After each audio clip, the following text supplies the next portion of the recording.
Olá pessoal, boa noite. Eu sou o professor Rodrigo Campos, aqui dos Florais de Minas. É com grande alegria, leveza e inspiração que eu recebo a flor sorridente do coração de cada um de vocês.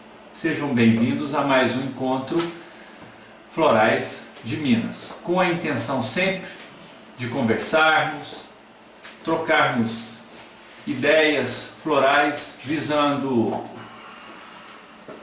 saberes e fazeres que nos viabilizem acessar na alma nossa e do outro a beleza e a leveza. Eu não aceito de forma nenhuma acessar a leveza e os melhores registros do outro e eu ficar de fora. Não vou levar vocês para fazer uma caminhada e em seguida tomar um banho de cachoeira. Eu também quero participar. Eu também não posso ficar de fora dessa grande festa. Então, ao tentar ajudar o outro a galgar campos possíveis, a amadurecer seus passos nessa estrada, eu também cresço um pouquinho. Porque o maior obstáculo da minha vida e o maior limite dela é essa pequena alma que vos fala mesmo. Então, trabalhar com a terapia floral é também instigar em si mesmo novas instâncias dessa manifestação nesse ser e estar e aqui agora. Sejam todos bem-vindos. Vamos lá então, todo mundo, pelo que eu estou vendo e ouvindo, participantes ativos. Eu quero agradecer a companhia, a presença dos primeiros participantes de hoje. Tem várias pessoas que é a primeira vez que entra na sala. Muito obrigado pela sua companhia, de você estar dedicando seu tempo, de estar aqui com a gente conversando sobre as possibilidades terapêuticas das flores. Bom, eu trago uma lâmina para nós aí, sobre o curso de formação de terapeuta floral no Sistema Florais de Minas, que já está no seu quarto para quinto ano, já graças a Deus. Um curso de modular, um módulo por mês, sendo a aula no sábado, nessa plataforma que a gente conversa aqui agora. A aula é ao vivo, a interação é ao vivo, e eu também mando material para a sua casa. Nós estamos com um outro ciclo, já um novo ciclo, que começa agora em julho e vai até outubro. Eu já estou com uma turma já caminhando e já estou divulgando esse aí. Quem quiser participar, seja muito bem-vindo. Vamos dar prosseguimento. Daqui a pouco entra Breno e Dinamara. Só um minuto, eu preciso só de uma ferramenta que eu tenho na minha mão. Ela está aqui comigo. A ferramenta é comigo mesmo. Aí ela aqui, ó, vem cá, pronto. Está aqui minha ferramenta. Hoje eu queria falar um pouquinho rapidamente sobre... Vai demandar várias tópicas, então eu tive a ousadia de pôr nome tópico, que eu achei assim interessante, ousado, curioso, né? Então a primeira tópica é porque eu vou falar mais sobre esse tema nos próximos encontros. Creio eu que 3, 4 encontros talvez eu prossiga nesse tema aí, que é um tema muito maravilhoso. Falar sobre o imaginário e a realidade. Então, eu trago uma reflexão para nós hoje sobre o ideal do eu versus a questão do princípio de realidade. Coloco duas lâminas muito interessantes, fazendo um brainstorm, assim, dando um passeio no Google. Eu vejo essa imagem maravilhosa, essa pintura. Eu não sei falar o nome do pintor aqui agora, não consegui encontrar, mas que vai ilustrar aí o mito de Narciso, né? E do outro lado, uma pichação, uma ponte, né, de concreto e tudo mais. A realidade não é o que se parece, né? Bom, aonde eu quero entrar com esse tema? Por que isso?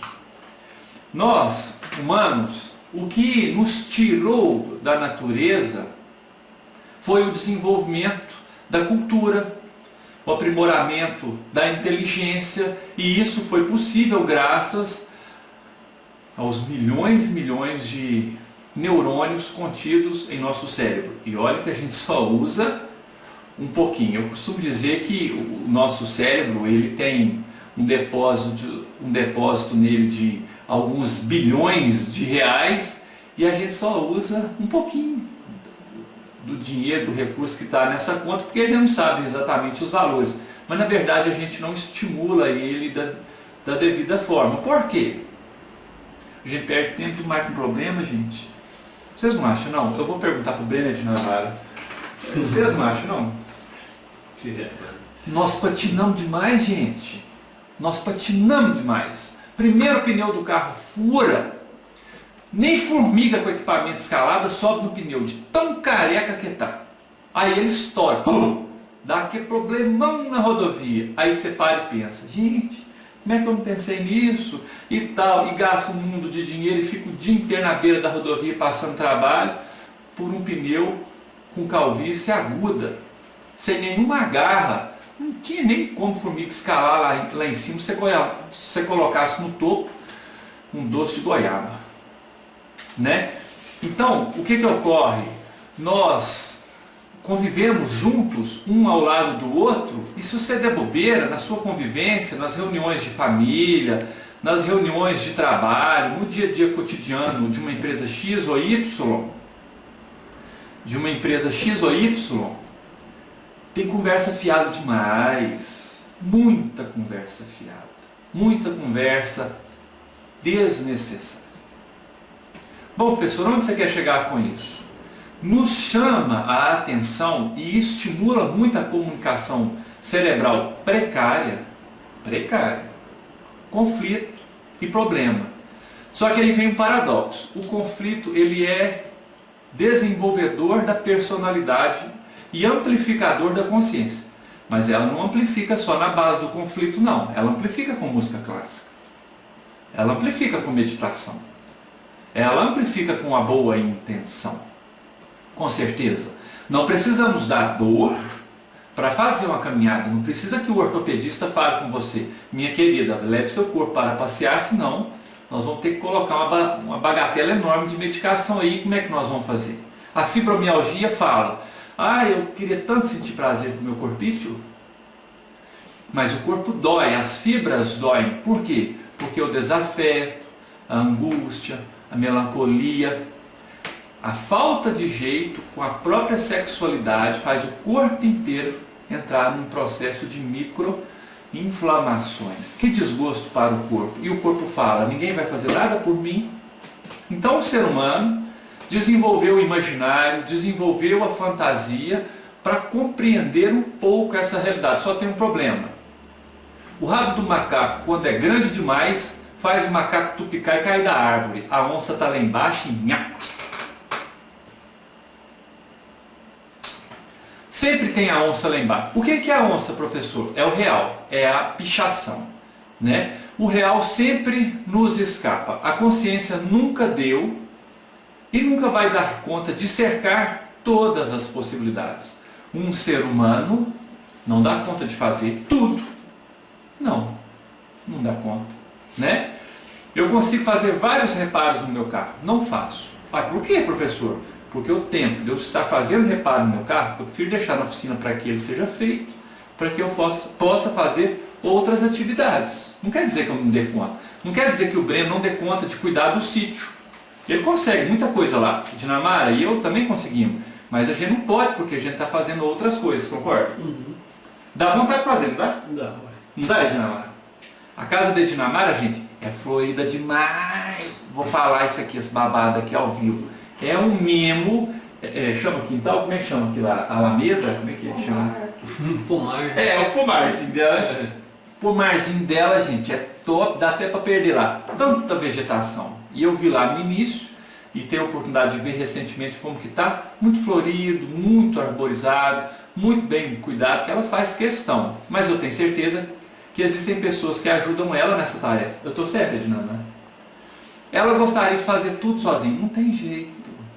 Não tem jeito. Na cabine de um Boeing tem no mínimo 2 pilotos. Dependendo do voo, 3 pilotos. Por quê? Porque não tem como cercar tudo.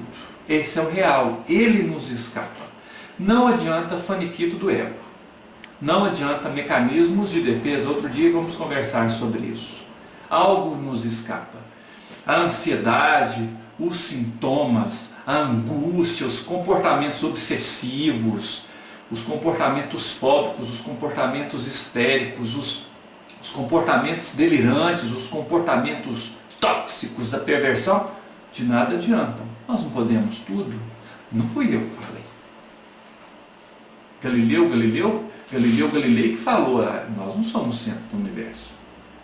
A igreja sufocou ele. Mas e aí? Ele, não, eu nego tudo que eu falei. E falou baixinho por debaixo do pano. Mas que não é, não é.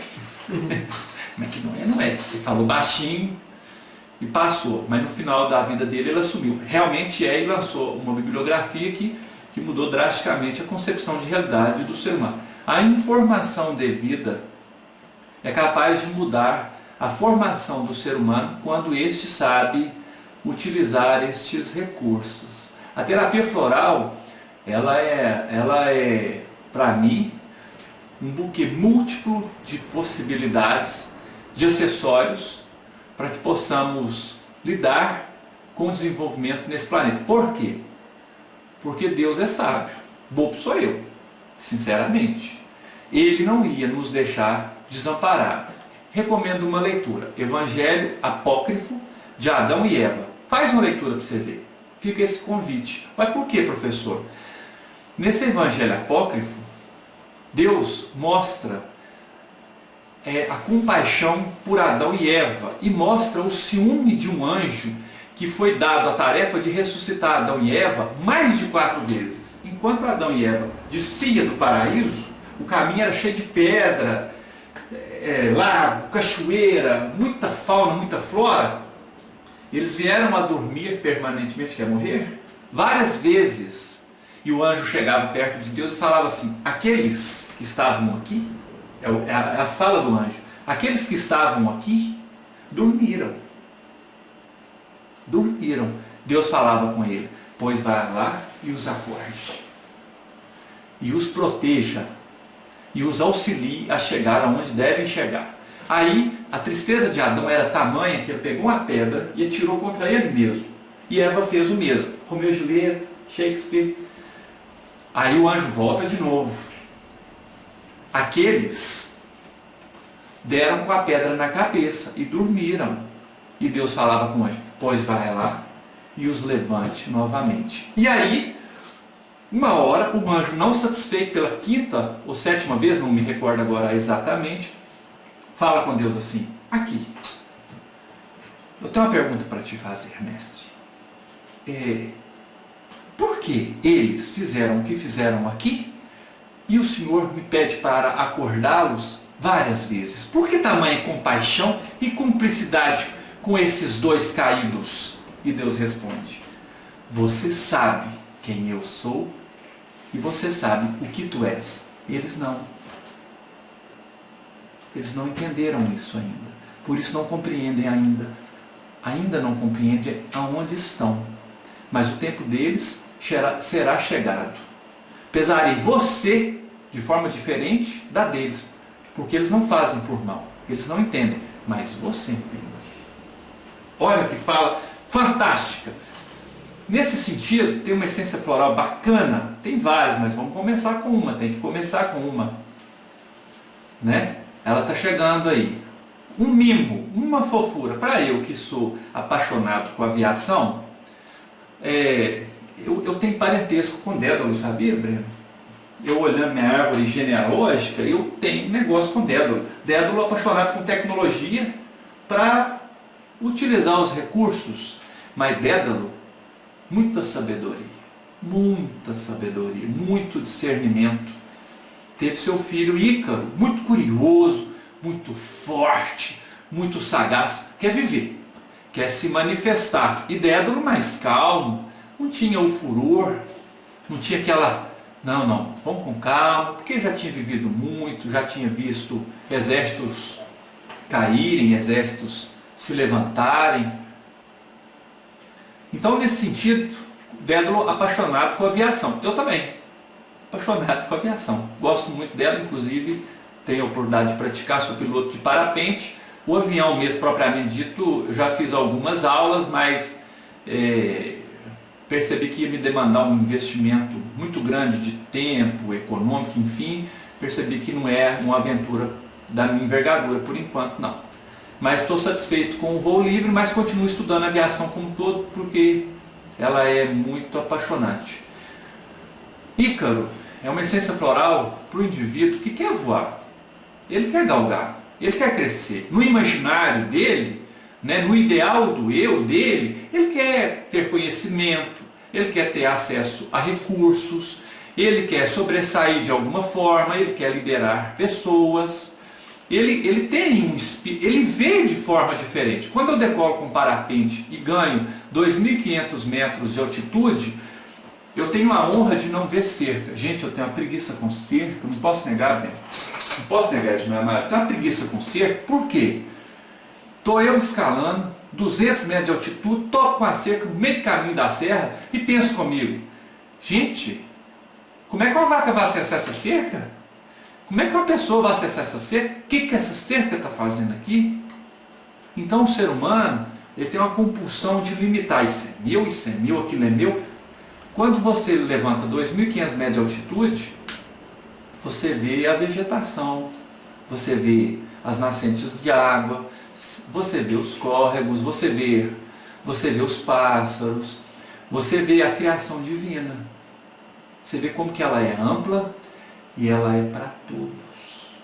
Isso me coloca a refletir. Ela é para todos.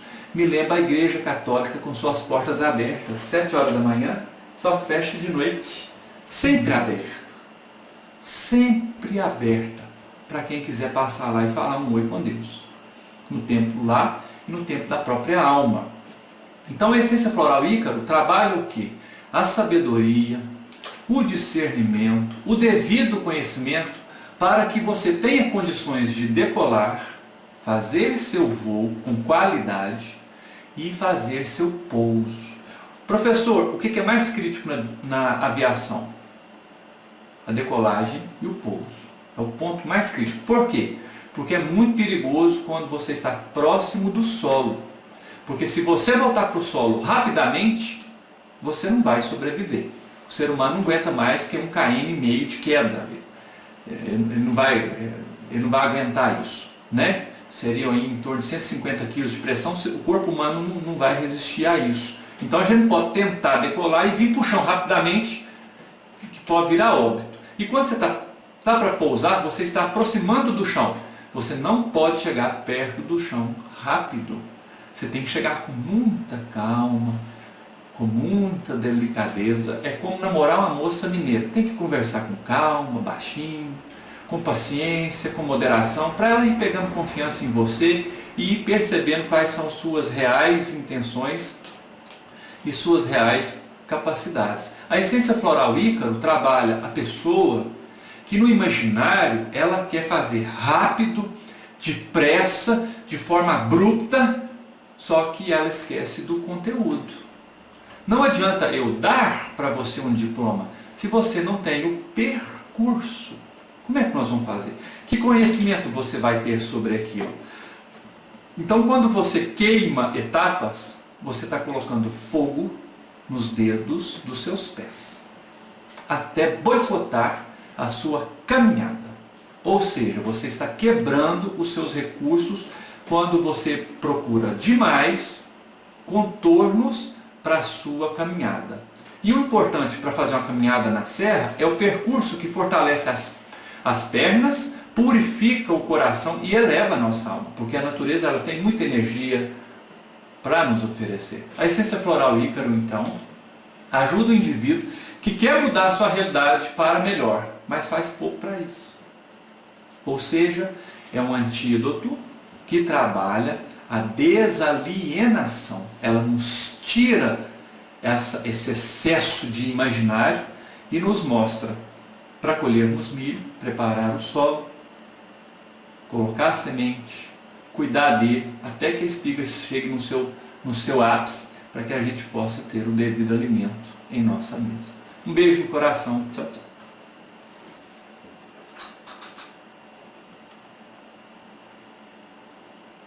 Boa noite. Com prazer, mais uma noite uma noite florida. E nós estamos inaugurando um novo ciclo de palestras online. Um ciclo onde quando nós vamos falar de vários temas, vários desafios existenciais, abordando então o conflito, o aspecto desafiante, para logo em seguida trazermos uma resolução através de flores, através de essências florais. Pois como bem o Rodrigo disse, ficar alisando, acariciando o desafio não é tarefa com a qual nós devemos gastar tempo excessivo.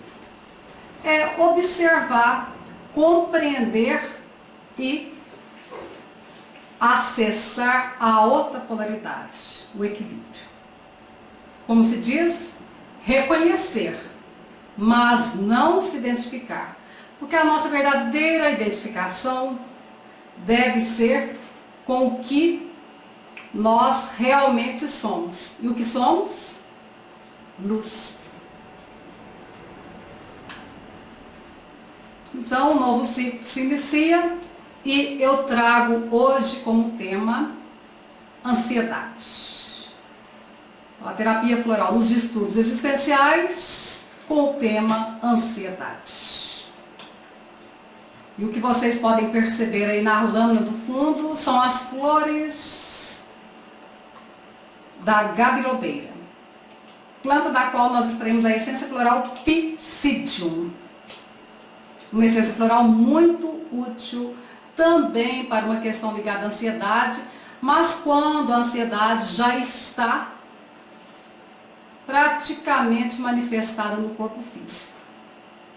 E, como tal, essa essência floral, sendo útil para a pessoa enfesada, é útil, enfesada emocionalmente, é útil também para a pessoa que apresenta dificuldades intestinais. Há um paralelo entre o enfesamento comportamental e o do intestinos. Mas seguindo, vamos lá. Se nós formos observar, a ansiedade é uma doença relacionada ao tempo. É uma má compreensão do tempo. E, tendo como causa a má compreensão do tempo, vai implicar também, a consequência dela será um distúrbio relacionado ao tempo. A manifestação dela vai se dar também em relação a questões do tempo. Por isso que tende a manifestar, em primeira forma, através do comportamento do ansioso, a aceleração dos pensamentos, a aceleração dos quereres, dos desejos, mas também a antecipação, o que tem a ver com pura preocupação. E as inquietações, a insônia, as tensões diversas podem se manifestar. Aflições, angústia no peito, porque o coração também marca o compasso do tempo. Ele é como que um sino que marca o tempo. E esse chakra, o chakra relacionado ao coração, o quarto chakra, pode se danar por esta má compreensão do tempo. Sem dúvida nenhuma, é um mal-estar que pode acometer qualquer um de nós, periodicamente, mas pode se tornar uma constante na vida de muitas pessoas.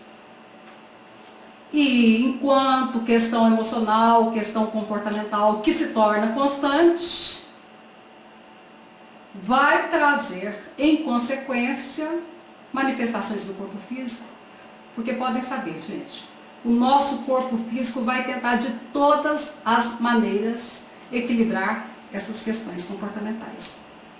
E aí, na tentativa de equilibrar este comportamento, na tentativa de equilibrar e também na consequência, porque o corpo físico é um reflexo da questão mais sutil do comportamento, vem a aceleração cardíaca, da pressão, do sangue, vem a insônia, vem desarranjos intestinais, uma série de conflitos que somatizam no corpo físico. A mente acelerada é atônica. A mente descontrolada é atônica, que vai ditar todo um comportamento. E aí vale a mensagem de Lao Tse: agir pelo não agir. Sede ativos na inação. Atrás, o que vocês observam no fundo da lâmina são as flores de uma planta conhecida como melindro, que dá a essência floral melindre. Essência floral que trabalha muito em nós nesse compasso do tempo. Uma essência que é útil para quase todos nós. Para esse distúrbio que nós enfrentamos, que nós criamos relacionado ao tempo. Como causa no tempo, vai trazer as suas consequências no tempo. Ansiedade, hipertensão, insônia, todas são doenças relacionadas ao tempo.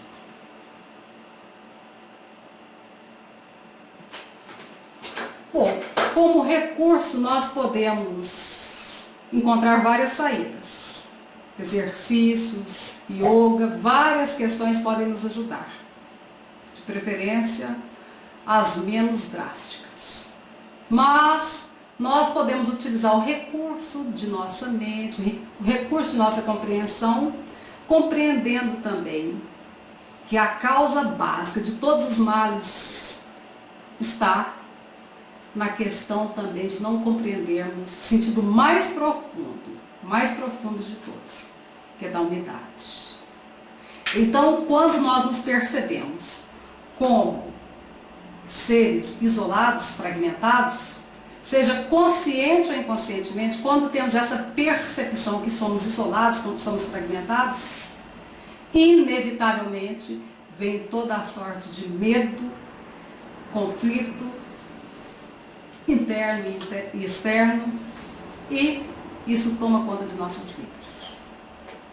Acaba que provoca uma confusão entre o que realmente nós somos. E o que realmente nós somos, que é a unidade, um sentido amplo de compreensão, difícil de ser expressado por palavras, isto perde o contexto, perde o sentido, perde a percepção no nosso cotidiano. Mas buscar essa percepção da unidade que há em tudo é um poderoso remédio, não só para a questão da ansiedade, mas para todos os outros males, medos e desafios existenciais. Agora, também se tratando da ansiedade, nós devemos lembrar que, se é uma doença relacionada ao tempo, o se instalar no agora, no aqui e agora, porque espaço e tempo se confundem. Então, quando eu falo aqui, eu estou relacionando ao espaço, quando eu falo agora, ao tempo, mas no sentido mais amplo de consciência, nós vamos perceber que não há diferença entre tempo e espaço. Embora aqui, nesse nível de percepção, nessa instância na qual nós vibramos, isso se apresenta fragmentado, separado e muito mais dentro das suas próprias divisões de tempo e de espaço, bem partidas. Focar no agora pode ser um excelente remédio e pode garantir muito prazer ao nosso cotidiano. Mesmo naquelas tarefas que parecem ser enfadonhas, monótonas, desafiantes, centrar no que está fazendo, no que está acontecendo agora, pode ser um constante e saudável exercício de meditação. Aliás, esse é meu ponto de vista. É a forma de meditação mais eficaz, porque é a forma de meditação ligada, posturada aos fatos cotidianos. E isso consideravelmente altera a polaridade antes existente da ansiedade em tranquilidade, bem-estar e conexão com a verdadeira fonte do equilíbrio. Se ainda está difícil acessar essas duas formas de entendimento, de comprometimento, que na verdade não é comprometimento nenhum, é maior liberdade, então me refiro à unidade e à questão do agora, podemos ainda tentar um exercício, que na verdade todos três devem ser tentados ao mesmo tempo, mas se há dificuldade para essas duas formas já citadas, que tentemos então controlar a respiração, porque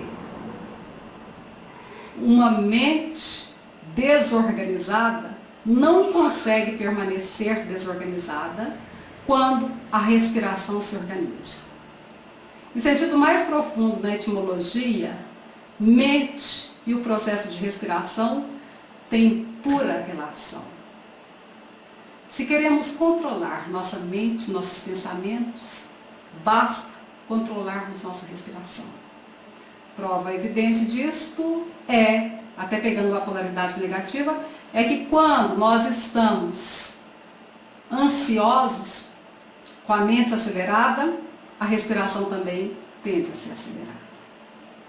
Respirar, pausar umas 3 vezes pode trazer o equilíbrio à mente. E também esse exercício que eu faço agora, das mãos unidas, ajuda consideravelmente. Então são pequenas coisas que na prática cotidiana, na constância, vai ajudando.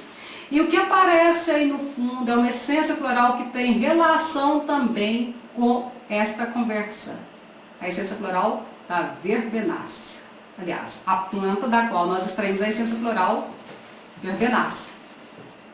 E para essa mente que preocupa demais, que é das manifestações da ansiedade, vale o pensamento evidente de que 99% das nossas preocupações não tem fundamento. Quer uma prova disso? Olhe para o seu passado. Analise aquele fato, aquela preocupação tida. Não havia nenhuma coerência nela, não é verdade? Pois é. Como o Rodrigo disse, nós gastamos muito tempo acariciando os mal-estares.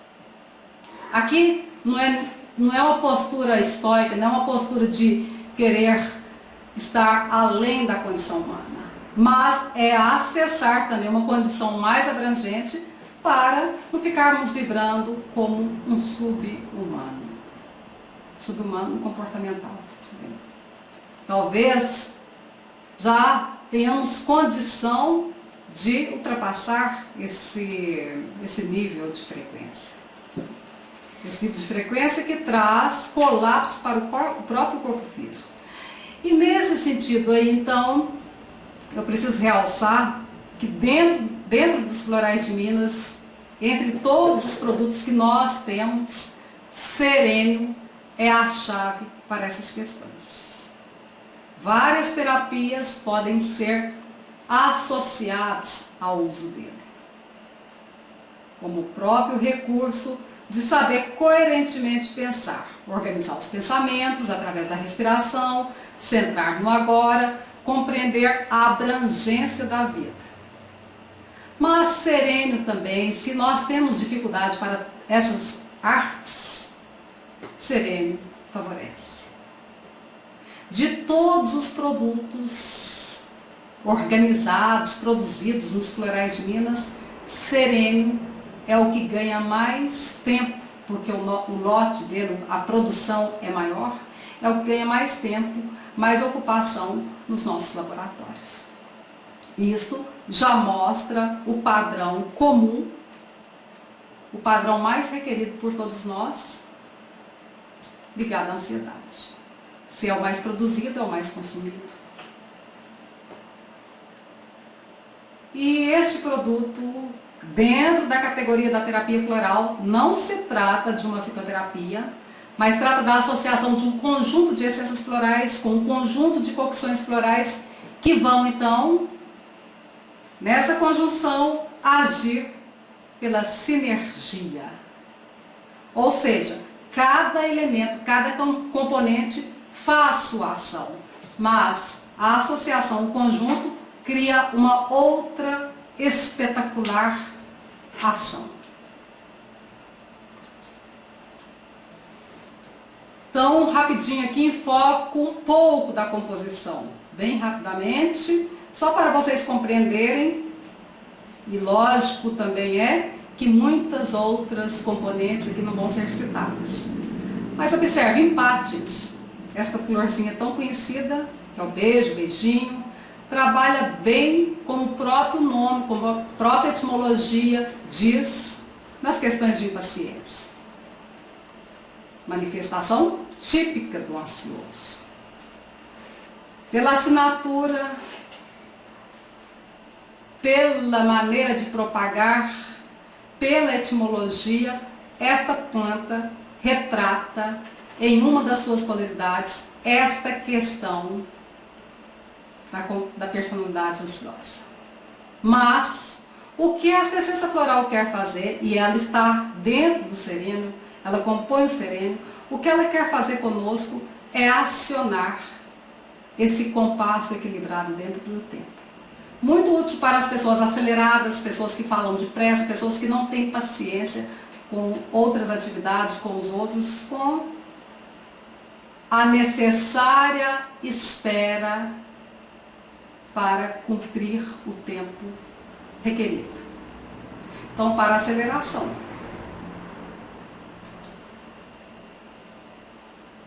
Psídio aí foi a primeira que eu citei rapidamente, mas Psídio também compõe o sereno.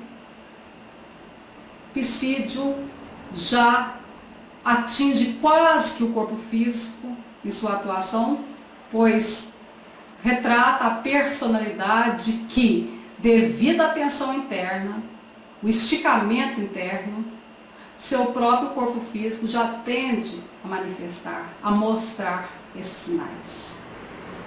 Então, olhos bem abertos, olhos que pouco piscam, um olhar vidrado, refletindo toda aquela tensão, ansiedade interna. É uma essência floral psídio muito útil para os distúrbios intestinais. Seja o intestino que funciona soltando demais ou que retém demais. Porque o que essa essência floral quer fazer conosco, quer trabalhar em nós, é justamente nas escapatórias. Escapatórias elegantes para que a nossa manifestação siga esse compasso de equilíbrio. Então, quando a pessoa já não está aguentando mais segurar aquela tensão interna e tende a soltar desequilibradamente ou segurar isso trazendo o próprio mal-estar, Psídio entra em ação, nos encaminhando, nos conduzindo para saídas harmoniosas para essas tensões internas.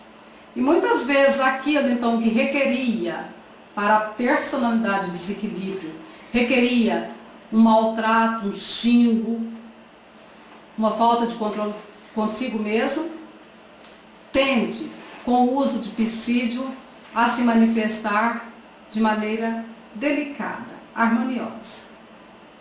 Então, contemplar o céu, contemplar uma árvore, pode ser o recurso necessário para essa pessoa descarregar a tensão que antes estava em descompasso, trazendo descompasso.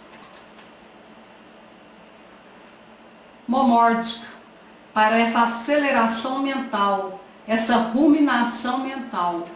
É uma essência floral que trabalha muito no foco do pensamento, no aspecto mental. E essa essência floral trabalha equilibrando, então, desacelerando e desconcentrando das questões negativas, das questões ruminantes, o pensamento.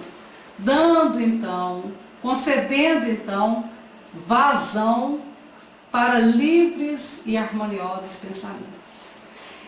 É a essência floral útil para a personalidade que rumina, dorme, acorda, almoça e janta pensando no mesmo desequilíbrio.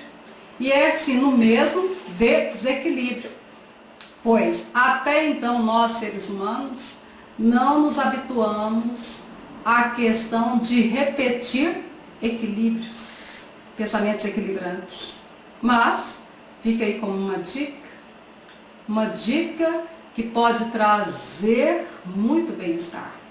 E, de acordo com o meu ponto de vista, é um dos maiores investimentos que nós podemos fazer na vida. Saber pensar.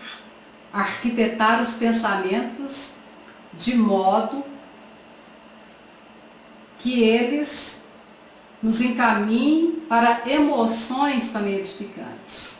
De emoções edificantes, um corpo físico, dentro do possível, encaminhado para um nível de saúde e bem-estar.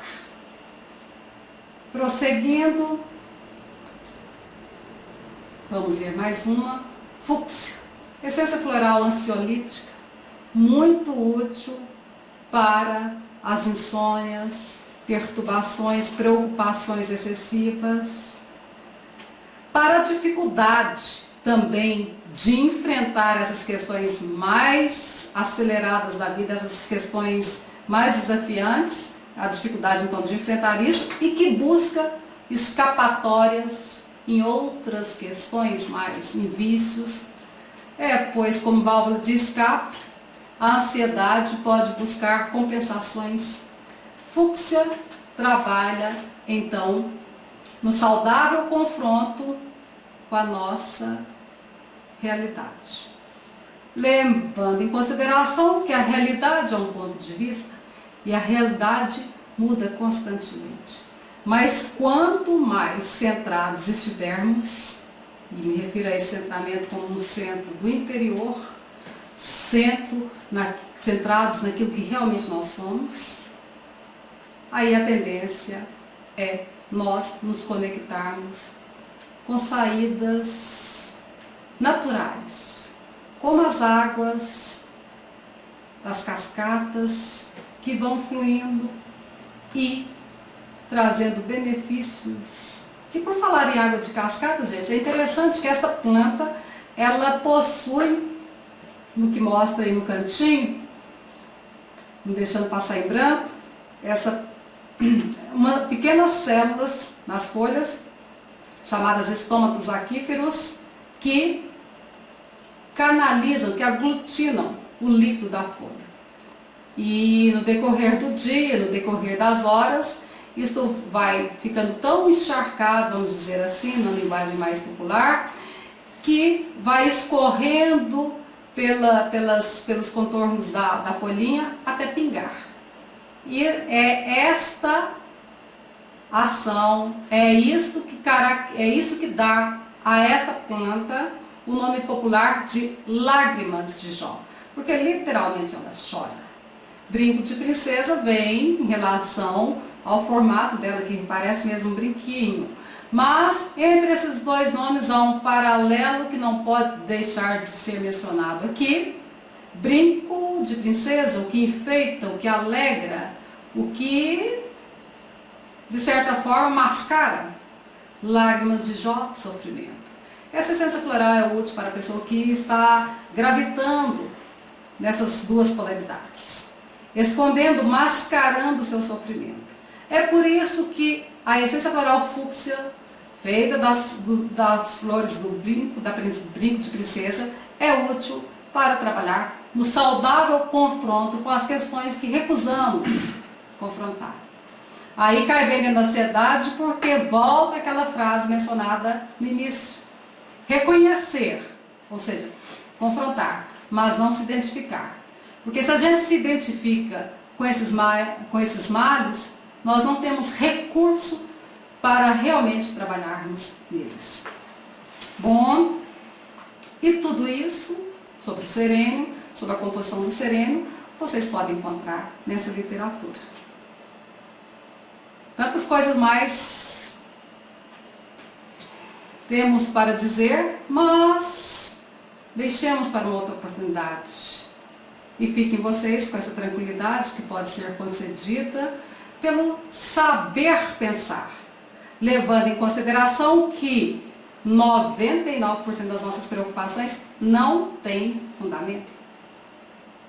Que quando aprendermos a equilibrar os nossos pensamentos, através de uma respiração equilibrada, a fonte de inspiração vem à tona.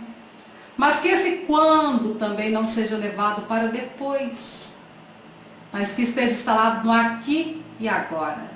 Pois pode ser uma prática saudável, uma prática prazerosa no nosso cotidiano, esse exercício de centrarmos no agora e equilibrarmos nossos pensamentos.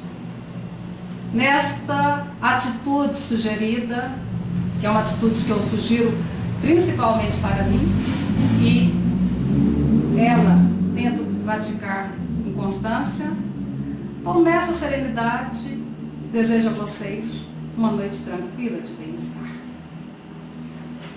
Boa noite, namastê. Boa noite a todos. Obrigado por estarmos aqui todos reunidos mais uma noite chuvosa, né? Fria e chuvosa. E espero que seja bastante proveitoso esse encontro. Para a gente sempre é, né? Hoje eu trouxe um tópico diferente, que é o julgamento na prática clínica e no ensino da terapia floral. É só digamos assim, um recorte numa problemática mais ampla, que envolve a questão do atendimento clínico. E não ensino também de disciplinas terapêuticas, né? É claro que uma abordagem maior não poderia ser tão resumida, deveria envolver os aspectos também éticos, né? Mas eu queria abordar uma coisa que eu acho que é interessante e que, obrigado, Rodrigo, e que é bastante relevante, principalmente para nós que estamos mergulhados na terapia floral e no ensino também, né? Rodrigo, só um minutinho aqui, gente, que eu estou com uma dificuldade técnica aqui. Ah, está demorando demais a passar? Ah, tá bom. Tá certo. Eu não consigo ler tudo, que é muita coisa escrita, eu não consigo ler.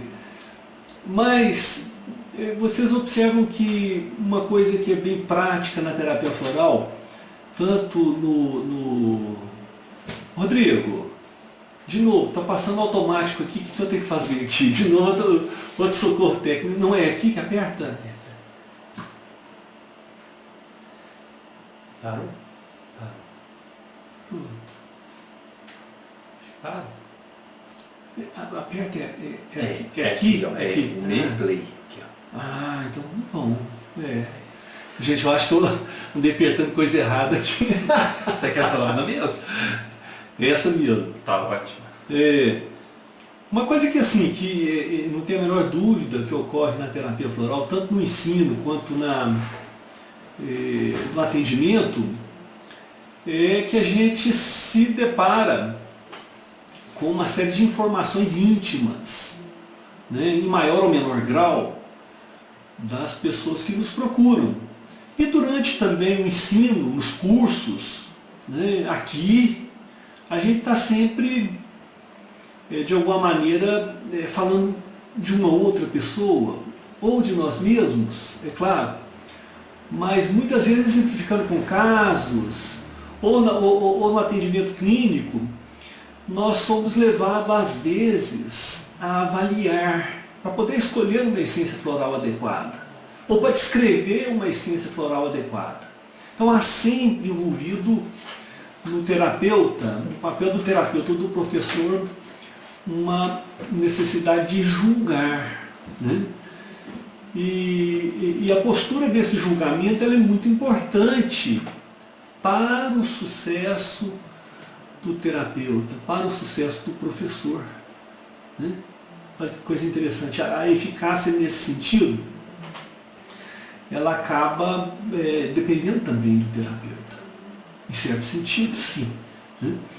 E a gente sabe, isso aí na nossa civilização cristã, né, o Mateus 7, 1 e 2 está o tempo inteiro sendo dito, né? No dia a dia a gente está conversando para lá e para cá, não julguemos, né? Ou seja, está assentado dentro da gente, embora, né, não tão bem assentado, porque a gente nem sempre consegue cumprir isso aí, né? Não julgueis para que não sejais julgados, pois com o critério com que julgardes, sereis julgados, e com a medida com que tiverdes medido, vos medirão também. Então a postura do terapeuta, a postura do professor na terapia floral, a postura de vários praticantes e professores de variadas terapias, passam por uma questão delicada do juízo que se faz do outro, né? Então esse é um ponto que ele é bastante crítico na terapia floral. Esse versículo ele continua, né? Ele diz assim: ou como dirás teu irmão, deixa-me tirar o argueiro do teu olho, argueiro cisco, né? Estando uma trave no teu, hipócrita, tira primeiro a trave do teu olho, e então cuidarás em tirar o argueiro do olho do teu irmão. Terapeuta floral, o professor de terapia floral, ninguém está isento da busca de cumprir este mandamento. Mas o terapeuta floral, ele é obrigado, e o professor, a vasculhar não só o olho, né, que é a janela da alma, mas a alma inteira, né, de pessoas fictícias durante a apresentação do curso, ou de exemplos de casos, ou de pessoas na literatura, e etc, etc, ou o terapeuta de seu cliente, né? Agora, ele tem que ter uma valorização cristã, né? Há no trabalho do terapeuta e do professor de terapia floral todo um aroma cristão. Então não tem como não seguir isso aí. Se a gente não vasculharmos em nós mesmos, né, os ciscos nos nossos olhos, as pedras nas nossas almas, né, não tem como, digamos assim, praticarmos a terapia floral com a inteireza, né, que se faz necessário, né? O juízo, na verdade, o julgamento, ele não nos pertence. Esse quadro aí, um quadro maravilhoso, né, que é do juízo final, né? O juízo só pertence a Deus. Só Deus é capaz, só Deus tem digamos assim, uma consciência totalmente desperta, e é capaz então de vasculhar com todas as possibilidades a alma de cada um de nós. Então nós temos um limite, né, nessa investigação. E muitas vezes nós adotamos certas técnicas que permitem a gente ir mais fundo na alma, vai lá no inconsciente daquele que nós estamos atendendo. E o julgamento, né? Então há uma dificuldade aí que nós precisamos crescer em cima dessa dificuldade, porque a gente tem uma tendência, às vezes, a assumir até uma atitude pejorativa, né? Na medida que a gente aprende esse monte de coisa, começamos a chamar, aquilo lá é o empate, aquilo lá é não sei o quê. Quer dizer, fica até uma coisa um pouco banal, né? Mas a gente precisa tomar o verdadeiro cuidado para não nos tornarmos julgadores, né? Então, tanto na terapia floral quanto no atendimento, nós não podemos minimizar o outro, né? Eu coloquei um quadrinho no meio aí de um filminho que eu assistia na infância, que é o Terra de Gigantes, né? Então, assim, atender, porque se a gente for certinho demais, se a gente for perfeito demais, e todos os defeitos, né, tudo que o cliente fala, tudo que o paciente fala, o coloca pequeno, vai ficar uma desproporção patológica entre o terapeuta e o cliente. E olhe, as coisas não são assim. O que é bíblico, o aroma crístico da terapia floral digamos, da pedagogia floral também, é de que devemos confessarmos uns aos outros. O que faz que a gente possa estar nivelados uns com os outros, e que não haja nenhum gigante, nenhum mito, nenhum deusinho dentro da terapia floral, né? É esse confessar-nos uns aos outros. Agora, isso só é possível quando há um vasculhamento dentro de si mesmo. Quando a pessoa procura, através da terapia floral, a evolução consciente que produz o conhecimento de si mesmo. Se ele começa a julgar a si mesmo, se todo esse conhecimento servir em primeiro lugar para si mesmo, aí essa imagem maravilhosa que eu peguei emprestado da logosofia, né, que é esculpindo a si mesmo, onde o buril e o martelo, aqui para nós, são as essências florais. Né? Então as essências florais cumprem esse papel de buril e de martelo, onde nós vamos construindo nós mesmos. Né? Só através dessa construção de nós mesmos, né, é que a gente tem condições, então, de se nivelar. Porque nós não... Aí vem um ponto que também é bastante crítico. Diferentemente, digamos assim, do escultor, que esculpe uma obra externa a ele, né, nós não esculpimos a alma de cliente nenhum. Nós não esculpimos a alma de aluno nenhum.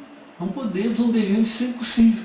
O que fazemos é esculpirmos as nossas próprias almas. Né? Então, a humildade e a sabedoria do terapeuta e do professor floral gradativamente se instalam quando ele rastreia suas próprias sombras. Né? Então, a minha capacidade de rastrear as essências florais do outro através de sintomas negativos, porque isso vai vir à tona, eu vou olhar a sombra do outro, ela vai deixar de ser julgamento na medida em que a humildade e a sabedoria se instalou em mim, porque eu rastreei tudo aquilo em mim primeiro. Né? Então o trabalho interno de autoconhecimento, de mergulhar na própria sombra, da meditação, né? Do vigiar e orar, né, do confessar uns aos outros, ele é imprescindível no trabalho do terapeuta e do professor. Eu vou colocar como uma ilustração apenas uma única essência, embora eu ache que todas elas, qualquer coisa que se faça para a alma, né, colabora com isso, né, colabora demais com isso. Vou colocar um exemplo, que é de Palicores. Né? É claro que nós temos uma essência floral que é para o arquétipo do crítico, mas não é isso. O terapeuta floral não tem um arquétipo do crítico. Né? Vou colocar uma essência floral para mergulhar na própria sombra. Um exemplo delas. Todas elas, de um modo ou de outro, trabalham a expansão da consciência. Né? Mas o Palicores é feito da douradinha do campo, uma planta do cerrado, uma planta rústica, muito usada na fitoterapia para depurar, para limpar. Né? Tem as flores amarelas, uma planta bastante rústica. Né? As florzinhas são miúdas.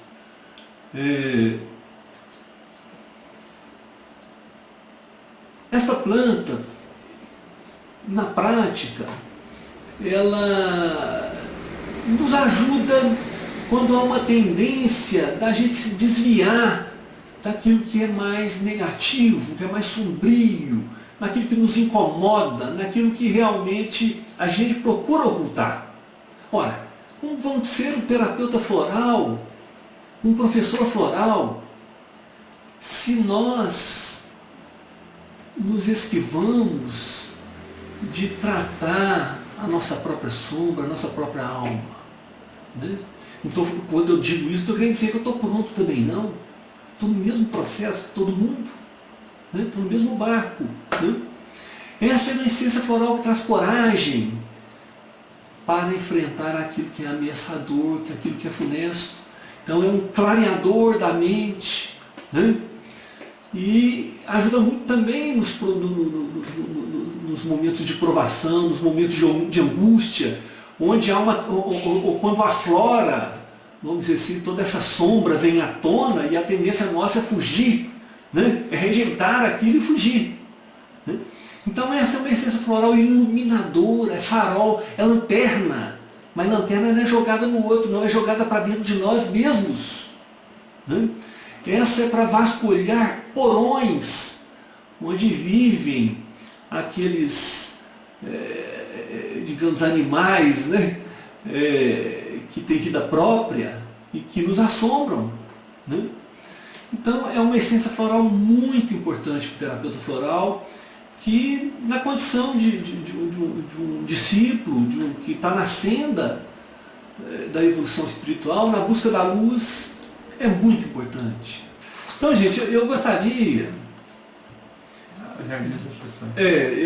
de trazer para vocês, fique com dica de leitura, e que eu acho que é um trabalho que pode ser feito pelo terapeuta nesse sentido, tanto do julgamento como do julgamento de si próprio, nessa busca desse conhecimento de si mesmo. E eu gostaria de ler para vocês um trecho que o Olavo de Carvalho publicou no jornal O Globo, em 22 de julho de 2000, mas que consta no livro dele. O mínimo que você precisa saber para não ser um idiota. O livro ele tem esse título assim um pouco duro, mas é profundamente espiritual. Embora tenha política, essas coisas lá, mas é um livro profundo. Vocês vão ver por esse texto aqui agora. Né? E o outro livro também que eu aproveito e recomendo, que é O Jardim das Aflições. Esses livros são imprescindíveis. Né? Mas olha para você ver. Eu vou lendo e a gente vai meditando sobre isso aqui. Albert Schweitzer, em Minha Infância e Mocidade, que aliás vocês conseguem baixar na internet, que é maravilhoso esse livro, né? De um médico, de um cara fantástico. Ele lembra um instante em que pela primeira vez sentiu vergonha de si mesmo. Ele tinha por volta de 3 anos de idade e brincava no jardim. Veio uma abelha e picou-lhe o dedo. Aos prantos, o menino foi socorrido pelos pais e por alguns vizinhos. De súbito, o pequeno Albert percebeu que a dor já havia passado, fazia vários minutos, e que ele continuava a chorar só para obter a atenção da plateia. Ao relatar o caso, Schweitzer era um septuagenário, mais de 70 anos. Tinha atrás de si uma vida realizada, uma grande vida de artista, de médico, de filósofo, de alma cristã devotada ao socorro dos pobres e doentes. Mas ainda sentia a vergonha dessa primeira trapaça. Esse sentimento atravessara os anos, no fundo da memória. Olha lá o porão, olha o porão. Dando-lhe repuxões na consciência a cada nova tentação de auto-engano. Notem que, em volta, ninguém tinha percebido nada quando ele fez isso lá aos 3 anos. Só o menino Schweitzer soube de sua vergonha. Só ele teve de prestar contas de seu ato ante sua consciência e seu Deus. Estou persuadido, agora o Olavo falando, estou persuadido de que as vivências desse tipo, os atos sem testemunha, como costumo chamá-los, são a única base possível sobre a qual um homem pode desenvolver uma consciência moral autêntica, rigorosa e autônoma. Só aquele que na solidão sabe ser rigoroso e justo consigo mesmo e contra si mesmo é capaz de julgar os outros com justiça, em vez de se deixar levar pelos gritos da multidão, pelos estereótipos da propaganda, pelo interesse próprio disfarçado em belos textos morais. A razão disso é auto-evidente. Um homem tem de estar livre de toda fiscalização externa para ter a certeza de que olha para si mesmo e não para um papel social. E só então ele pode fazer um julgamento totalmente sincero. Somente aquele que é senhor de si é livre. E ninguém é senhor de si se não aguenta se olhar sozinho para dentro do seu próprio coração. Olha que coisa maravilhosa, gente. Mesmo a conversa mais franca, a confissão mais espontânea, não substitui esse exame interior, porque, aliás, só valem quando são expressões dele, nas efusões passageiras induzidas por uma atmosfera casualmente estimulante ou por um sincerismo vaidoso. Mais ainda, não é apenas a dimensão moral da consciência que se desenvolve nesse confronto, é a consciência inteira, cognitiva, estética, prática, pois ele é ao mesmo tempo aproximação e distanciamento, é o julgamento solitário que cria a verdadeira intimidade do homem consigo mesmo, e é também ele que cria a distância, o espaço interior no qual as experiências vividas e os conhecimentos adquiridos são assimilados, aprofundados e personalizados. Sem esse espaço, sem esse mundo pessoal conquistado na solidão, o homem é apenas um tubo por onde as informações entram e saem, como os alimentos transformados em detritos. Ora, nem todos os seres humanos foram brindados pela providência com a percepção espontânea e o julgamento certeiro de seus pecados. As pessoas não têm consciência, a maioria não tem. E quando temos, é parcial. Sem esses dons, o anseio de justiça se perverte em inculpação projetiva dos outros e em racionalização. Quem não os recebeu de nascença tende a adquiri-los pela educação, pela meditação, né? A educação moral, pois, consiste menos em dar a decorar listas do certo e do errado, do que em criar um ambiente moral propício ao autoexame, à seriedade interior, à responsabilidade de cada um saber o que fez quando não havia ninguém olhando. Essa é a condição mais crítica. Durante 2 milênios, um ambiente assim foi criado e sustentado pela prática cristã do exame de consciência. O exame de consciência, vigiar e orar, isso aí é a prática número 1 do terapeuta floral e do professor de terapia floral. Exame de consciência. E para isso ele dispõe de recursos maravilhosos para que esse exame seja minucioso. Ele dispõe de florais que iluminam a nossa escuridão interna. Há equivalentes dela em outras tradições religiosas e místicas, mas nenhuma na cultura laica contemporânea. O materialismo, a ciência, a civilização, a filosofia trouxe um monte de avanço para a gente, mas nenhuma trouxe o exame de consciência. As psicanálises, as psicoterapias, mas só funcionam nesse sentido quando conservam a referência religiosa à culpa pessoal e ao seu resgate pela confissão diante de Deus. E à medida que o resgate pela confissão diante de Deus, né? E à medida que a sociedade se descristianiza, né?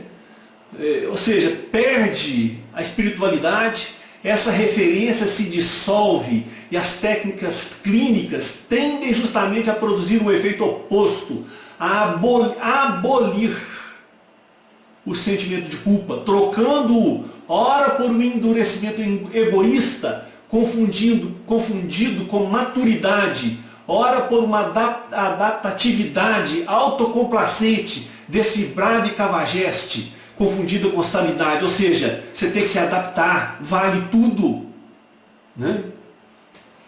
A diferença entre a técnica religiosa do exame de consciência e seus sucedâneos modernos, que é essa coisa toda do se adaptar ao mundo como ele é, sem se modificar, aceitando tudo, a pessoa se aceitando como é, antes de qualquer coisa, né?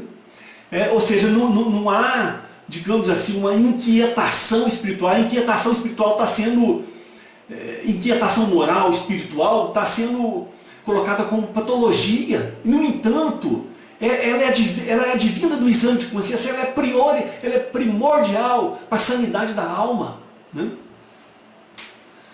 A diferença entre a técnica religiosa, né, do exame de consciência e seus sucedâneos, essas coisas todas que estão por aí, modernas, é que ela sintetiza numa mesma vivência dramática a dor da culpa e a alegria da completa libertação. E isto, as éticas leigas, materialistas, anticristãs, anti-espirituais, não podem fazer, justamente porque falta nelas a dimensão do juízo final, da confrontação com o destino eterno, que, dando a essa experiência uma significação metafísica, elevava o anseio de responsabilidade pessoal às alturas de uma nobreza de alma, com a qual as exterioridades da ética cidadã moderna, essa que está por aí, não podem nem mesmo sonhar. Então, olha a gravidade do que nós estamos perdendo, né? Com toda essa psicoterapia leiga, anti-espiritual, onde o exame de consciência está sendo colocado como uma coisa patológica, como um símbolo de sofrimento, né? Há 2 séculos a cultura moderna vem fazendo o que pode para debilitar, sufocar e extinguir na alma de cada homem a capacidade para essa experiência suprema, na qual a consciência de si é exigida ao máximo e somente na qual alguém pode adquirir a autêntica medida das possibilidades e deveres da condição humana. Essa ética laica, materialista que está por aí, a educação para ser um bom cidadão, é o que sobra externamente quando a consciência interior se cala e quando as ações do homem já nada significam além de infrações ou obediências a um código de convencionalismos e interesses casuais. São as regras ditadas por aí para viver bem como cidadão, né? Mas ninguém desafia o próprio interior. Então, gente, eu gostaria de deixar para vocês aí essa mensagem, essa essência floral, e meditem nessas palavras, né? Ou seja, o exame de consciência é uma joia preciosa na alma do terapeuta, na alma do professor de terapia floral, porque o exame de consciência associado ao nosso buril, ao nosso martelo, são os elementos imprescindíveis, porque o exame de consciência é olhar a construção que está sendo feita por dentro, o buril e o martelo, né, esculpindo a si mesmo, é o nosso conjunto enorme de essências florais, né? Então, eu gostaria de deixar essa mensagem para vocês aí. Claro, sabedoria e humildade é o que vai ser o resultado de tudo isso. Fica com Deus.